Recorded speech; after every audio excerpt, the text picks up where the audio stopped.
Sometimes I run this test with the students where I have them all do the forms, and I won't say anything about whether they're doing the form right or not, because I use it to make this point.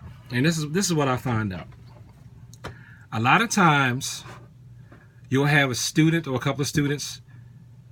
They just want to go along with what everybody else in the class is doing. They don't know if what everybody else in the class is doing is right or wrong. They're just going to go by what the majority is doing. So they're going to follow the crowd. A lot of times, the people who have the least amount of knowledge try to correct people who are brand new. And they're telling them to do something and they're not even doing it right themselves. You may have people with more knowledge who they know how to do it themselves. They don't say anything. They just keep going along the path. I always use that, especially now I don't do this with adults. I do this with kids, as a metaphor to teach them to stop following the crowd and to trust what they have been taught. It's a way to really physically work out that moral and that message.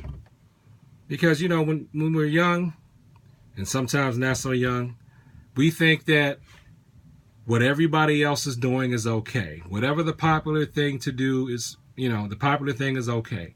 Instead of trusting what we were taught by our teachers, and in some cases our parents. If you're the instructor, you're basically like the parent in the room. So run that test with your kids if you want, with your child students, and just tell them, am I doing it right? Are you doing it right? Do you remember what you were taught? Do you remember what you were taught? Do you trust what you were taught? Or are you just going to go along with the crowd? That can be a lifesaver someday. Because sometimes you know where the crowd will pull you. The crowd can pull you into nothing but trouble. Peace.